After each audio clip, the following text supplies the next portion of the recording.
Giving birth is one of the most frightening things I've ever done. You know the baby has to come out, and you're just hoping that all will be okay. Now, how would you cope if the birth didn't go according to plan? Would you stay calm and make the decisions that are right for you? Or would you just go with the flow because that is the easier option? Intrigued to find out what it's like? Then sit back, relax and listen to find out. On this episode, I am joined by the wonderful Elle Hack, whose experience of mothering was slow to start, and she very much used her voice to decide what was best for her and her baby.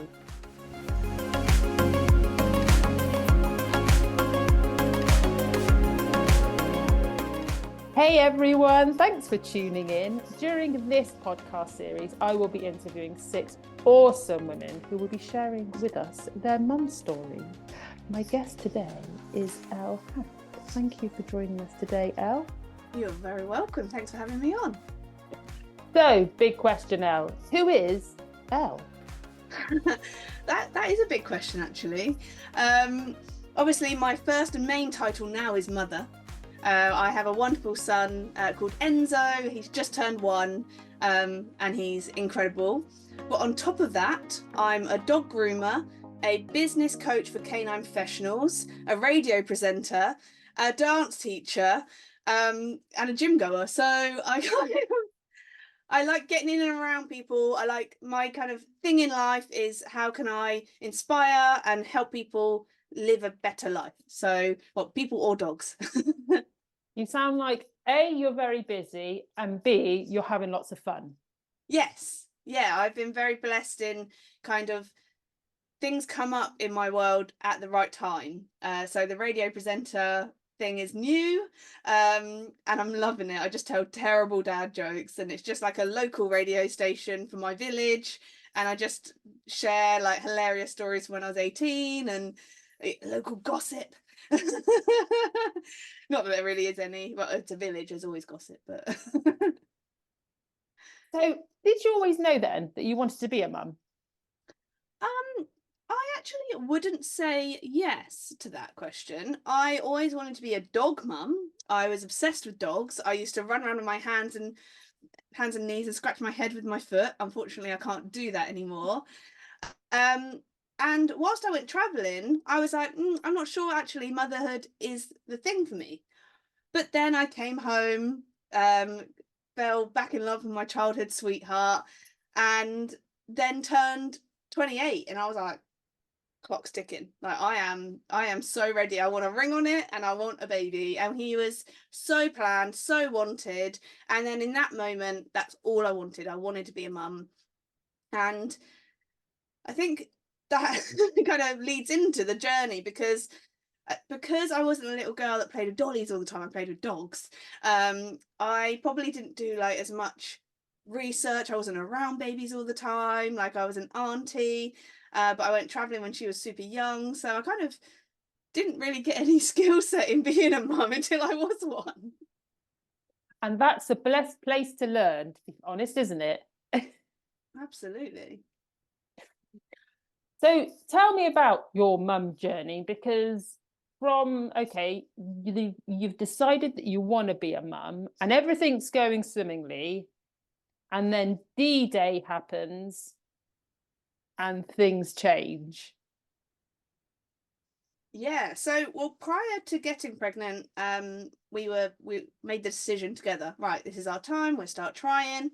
But we didn't put any pressure on ourselves. It was one of those like when it happens kind of situation, which is really nice to be able to do that. But my partner's a personal trainer, and I was a real gym goer prior to becoming pregnant. So I was in a really like healthy physical state to get pregnant. He's a very physical, healthy state to help me get pregnant. And yeah, it happened within 6 months. But even though that's like that feels like a really short time frame, in the moment that felt like forever. And actually I fell pregnant and didn't realize it until I was already like 8-9 weeks. And I was just, it was so hilarious because I was out on walks going, my boobs hurt, oh, my tummy hurt, all of the classic signs. And I was going, nah, it's not. And then one morning, I was about to go into my office and I'd coughed as I went to sleep, and my partner went, that's another sign that you could be pregnant. And I was like, really?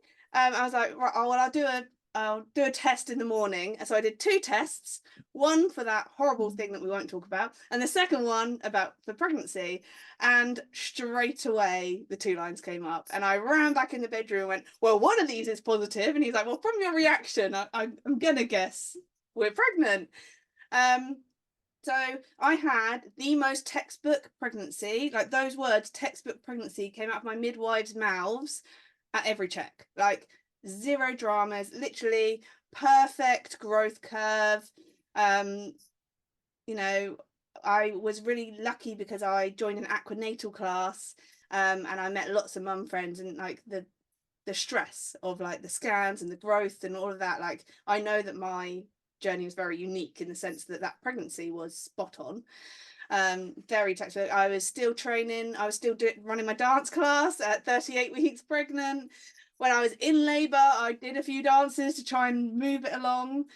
And I was very adamant that because I worked with chiropractors, I was very like naturopath minded, and I was like, I'm going to hypnobirth this baby out. And I had a birth pool in my, well, now his bedroom.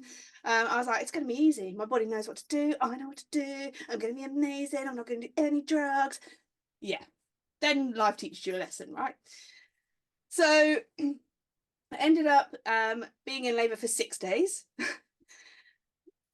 Yeah. My waters broke on the 22nd of December. And I was like, okay, cool. Like, things are happening. We'll go out we actually went out for breakfast still. And it was like, cool, like this is it. But it was stop start.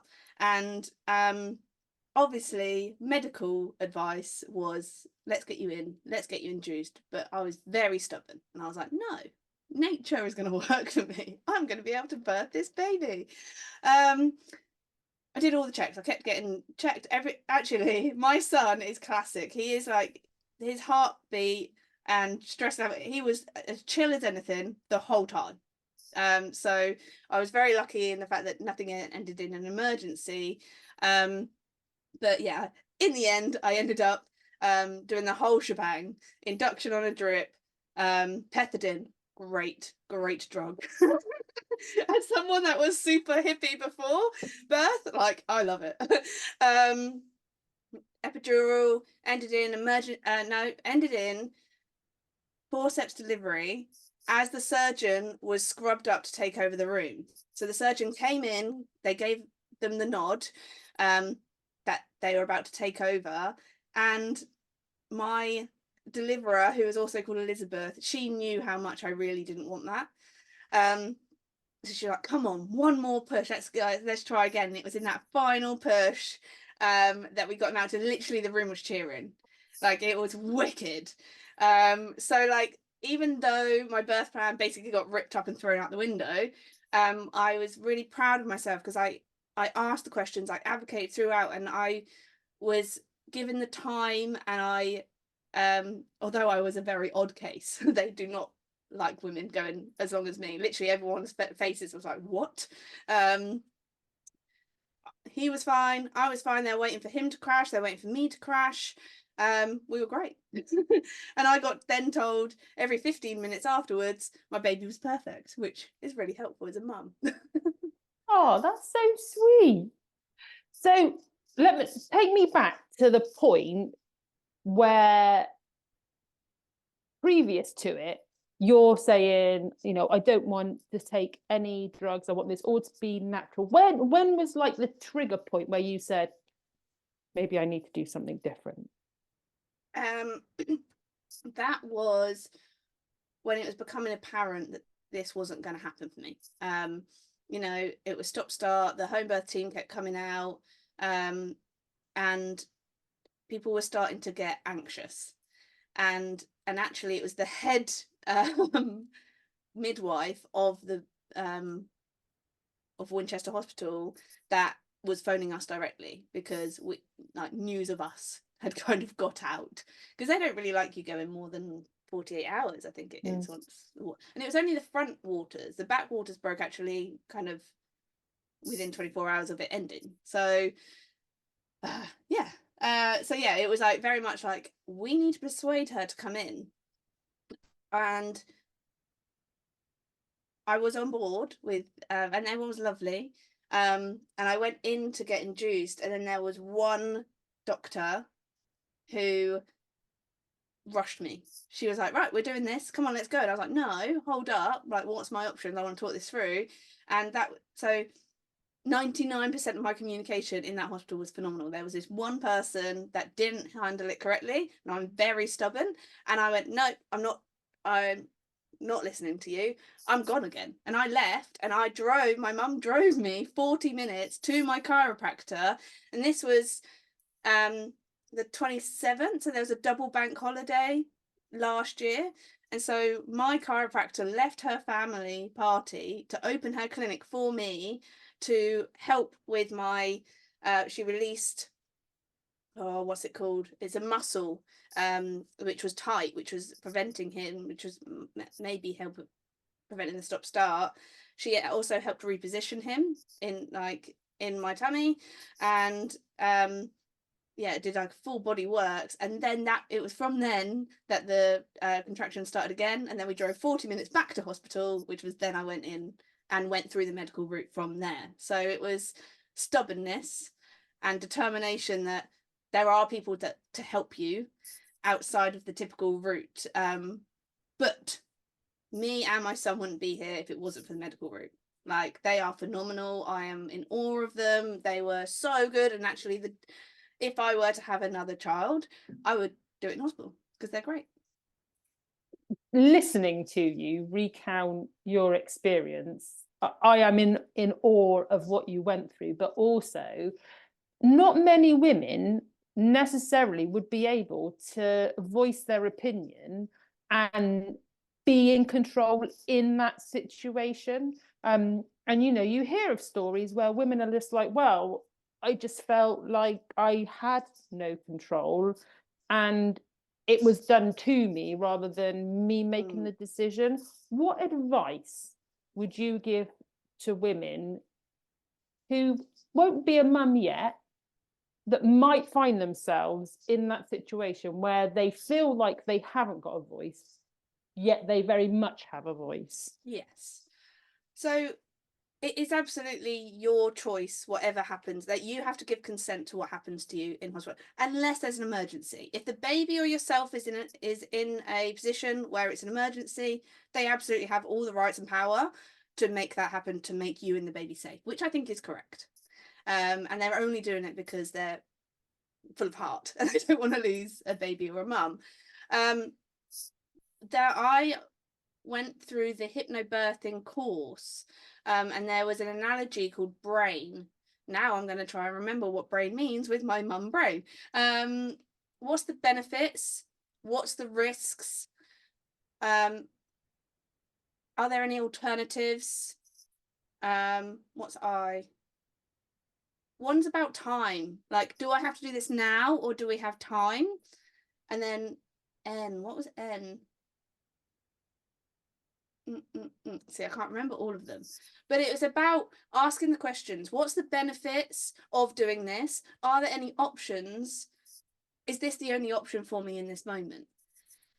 And what was nice about that course is I knew what a ventruse delivery was. I knew what forceps meant. I knew what cesarean meant. I knew what happened when the drip went on. I knew how the hormones worked. I knew what I needed in those times, and actually learning and breathing and doing the pushing out as well was really helpful in the medical environment.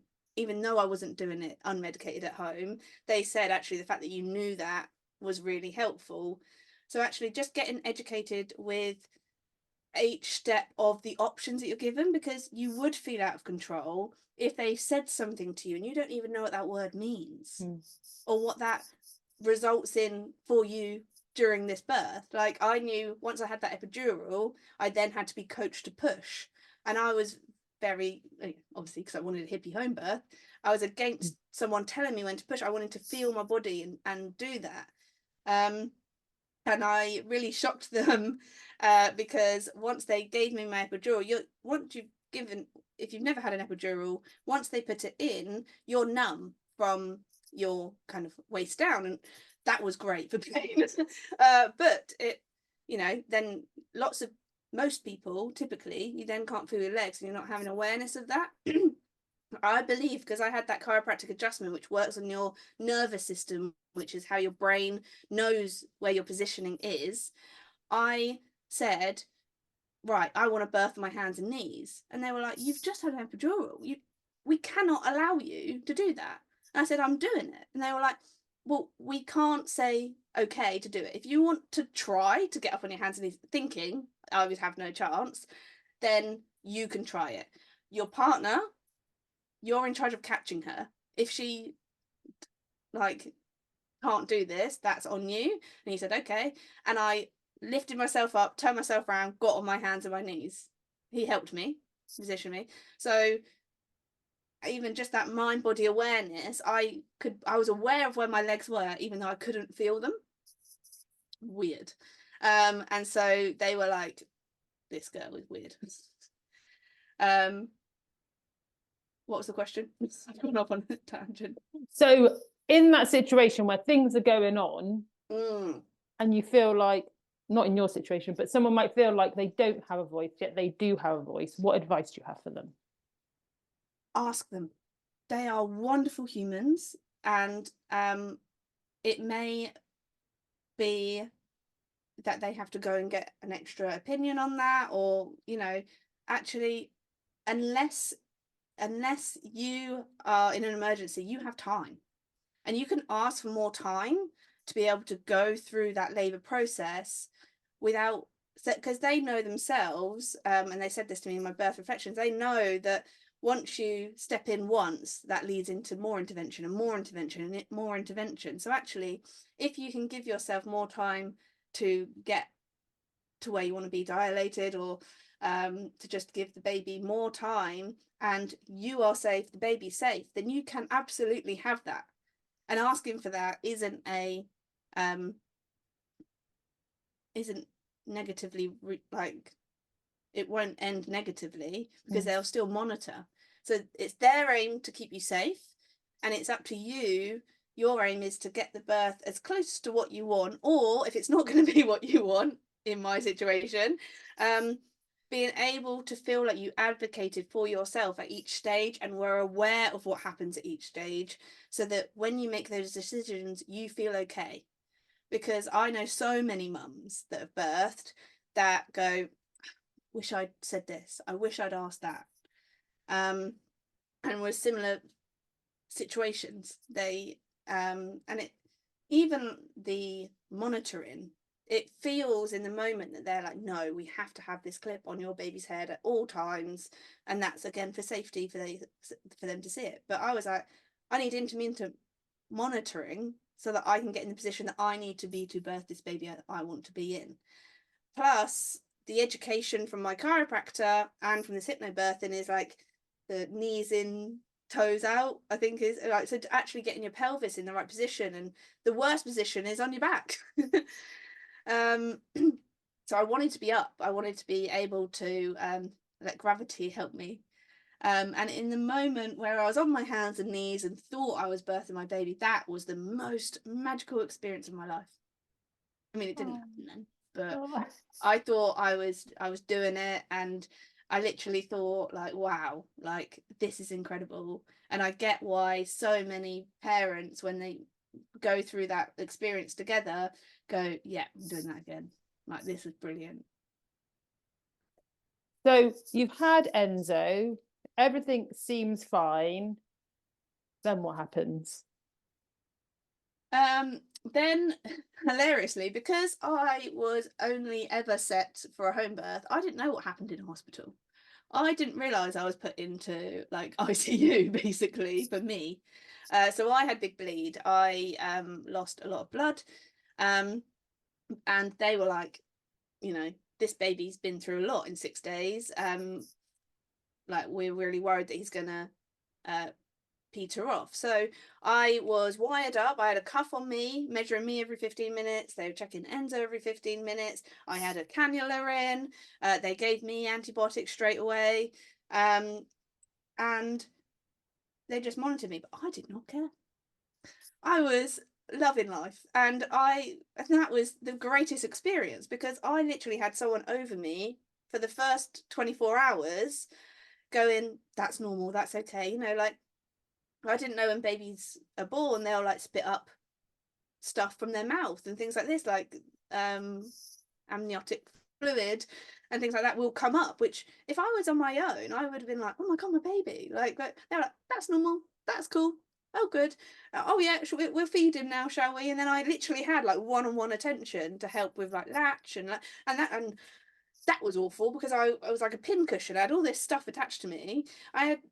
He had to flop around and find the boob and get on with it, really, which was the best situation for me, because I would have overthought it, because I'm a massive overthinker.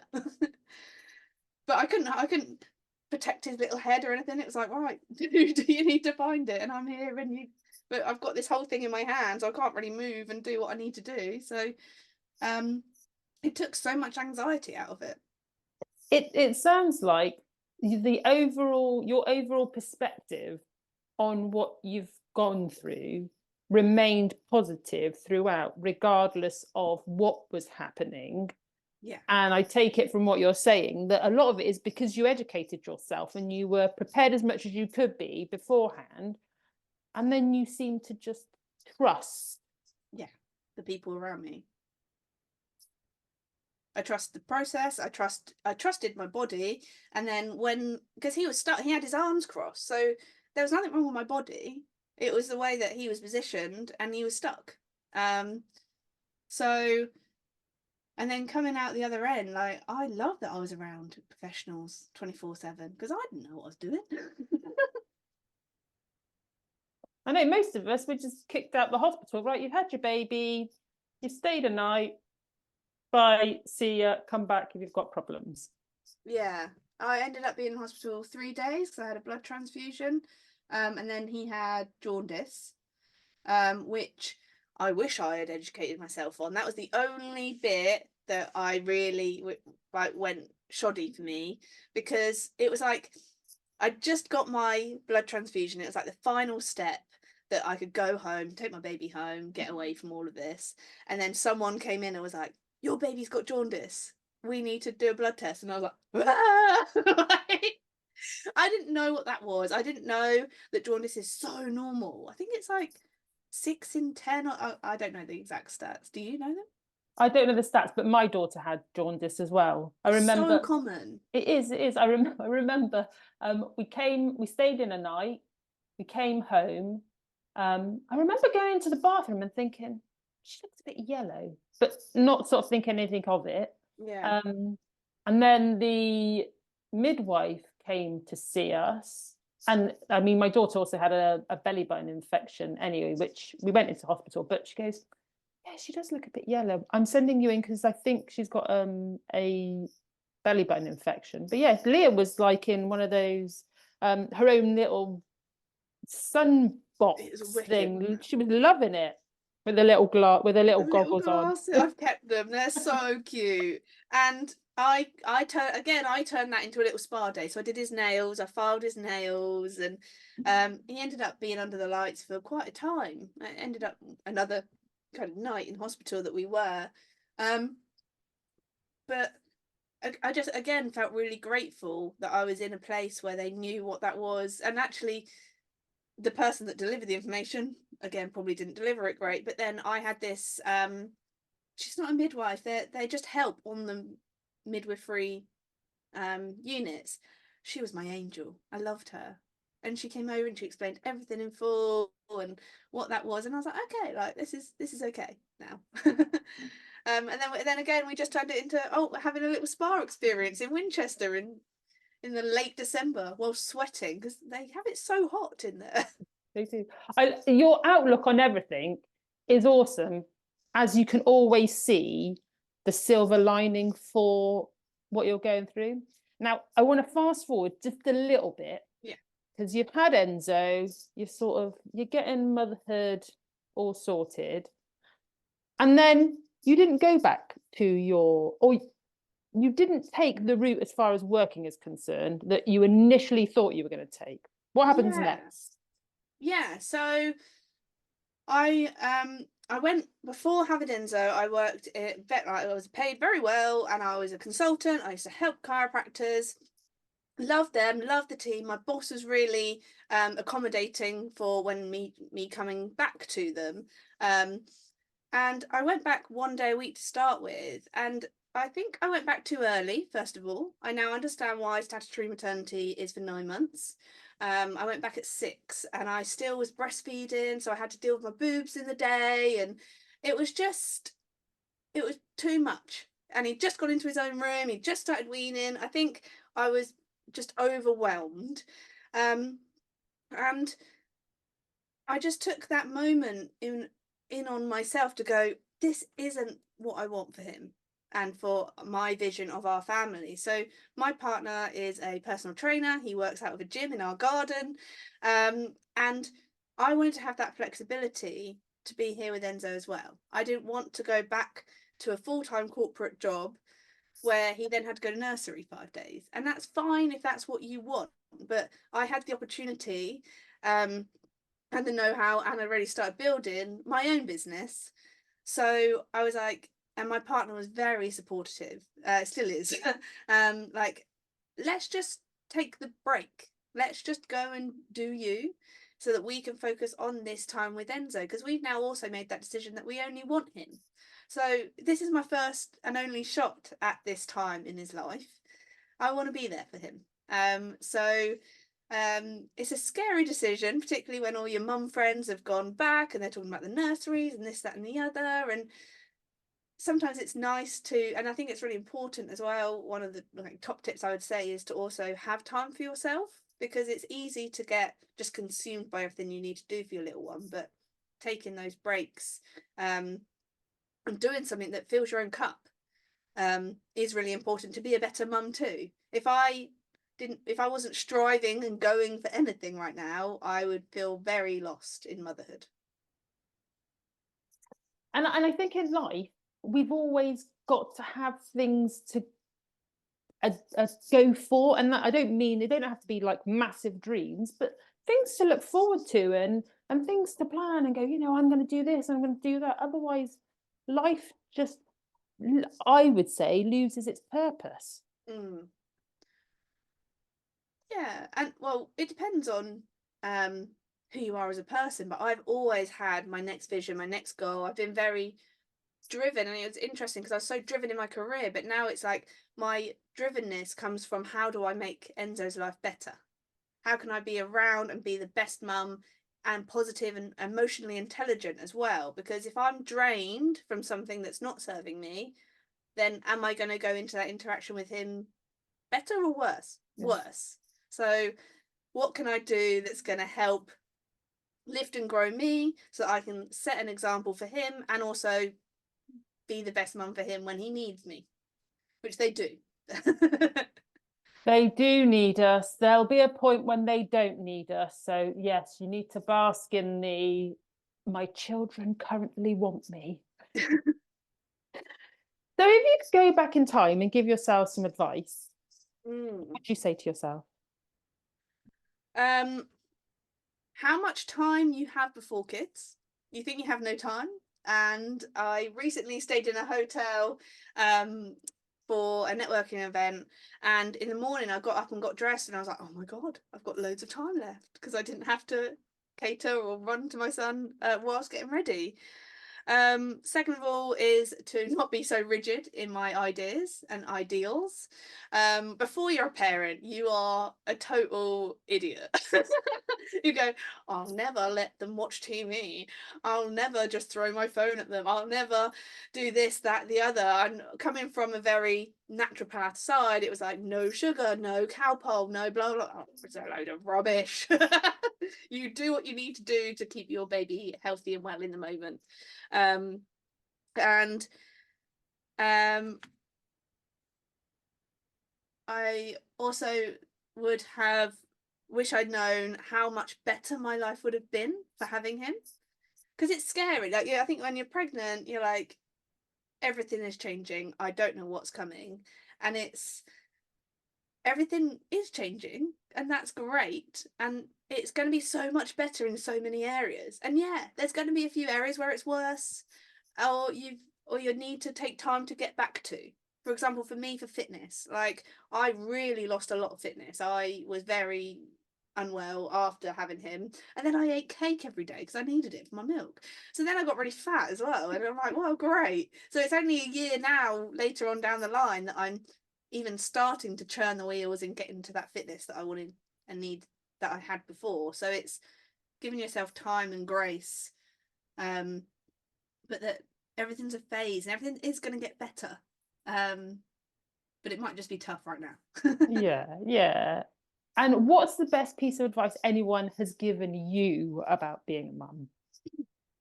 This was golden. Your baby is learning how to be a baby and be in this world every day. So, like, yeah, they're going to be needy, cryy, whatever they need, and it's going to get worse as they get older. But you're also learning how to be a mum and to be that person for your little one every day. So you're not going to get it right. This isn't something you can be perfect at. So actually, in those moments, give yourself grace and go. And I literally said this so many times when people go, how are you doing? I'm learning every day, and every day I'm getting better. I love that. And I love the fact that the advice was that your baby is learning as well, because you are right. They don't come out knowing everything.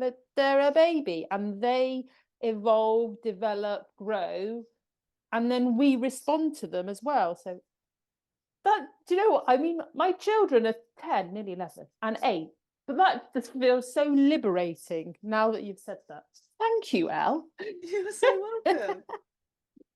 So we are coming close to the end of our time together. But I still have 2 questions for you before we leave. The first one is, what 3 things would you like everyone to take away from our conversations today? I think most importantly, I'd love to, for any parent to take away, is drink your tea while it's hot. That is the best piece of self-care during this time, because there's always going to be another task to do. And if your baby's sleeping, you've made yourself a cup of tea, drink it. Sit down, drink it, be still for a moment. Second is say yes to help. When your friends and family offer, is there anything I can do? How can I help? Don't be a hero. Just say yes. And it's actually it's an act of service for them as well, because they want to help you with this part of your world. And by you allowing them to help you, and even ask them something silly like, can you just fold those clothes for me? So that you can hold the baby. It's not people don't just come over just to hold the baby. Like, let them do whatever you need them to do. Wash up, for goodness sakes. If you come into my house, please do the washing up. And finally, everything is a phase. So live in 90-day worlds. I teach this from a business standpoint, but from a mum standpoint, this has been really important. When I was sat super overwhelmed, I just did my first load of washing with all these baby tiny little clothes, and I'm pinning them up, and I literally had this moment, and I was like, this is my life now. I'm done. And it was like, how do I even start sorting this? And I was like, remember my business coaching, 90 days. So I sorted out all the clothes from 0 to 3 months. And then the rest go away outside. Get it out of your brain. Anything past 90 days we don't need to deal with right now. So get it out of the way, focus on these 90 days. When that's up, reset. Get those little clothes out the way, get the 3 to 6 months clothes out and ready. Just feels a bit more manageable when you can chunk it down into the phases. And even if you're going through a really tough phase at the moment, cluster feeding or a 4-month sleep regression, it's just a phase, and then the next phase will come. And unfortunately, then the phase when they're being really good is just a phase, because then they'll get a new emotion. You have to deal with that. Yes, lots of phases, lots of phases. This too will pass. That's what I always think of. This too Mm. will pass. Yeah, and I can't wait for future Elle to know how to do this. Your Oh, future you is coming and they know what they're doing. You just have to go through this bit first. you're right, you're right. So we have come to the end of our time together, Elle. However, people will be listening going, Elle, she sounds fantastic. I need to be in her world. Please make it easy for them. How do they get in touch and connect with you?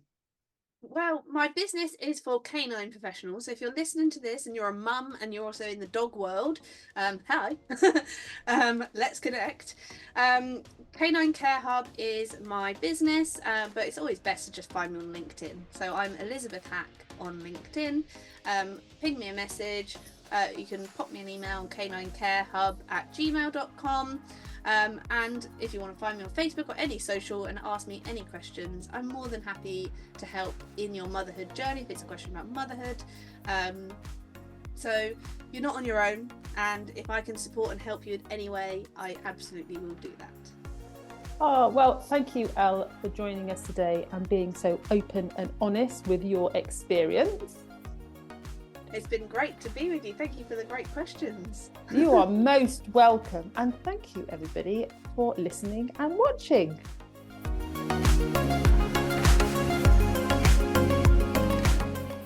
Thank you for listening to this episode of What the Mum. If you enjoyed it, I've just got a little favour to ask you. Go ahead and tell all your mum friends so that more mums can share their stories of motherhood. And also, don't forget to subscribe and come and connect with me. Take care, everyone, and see you at the next episode.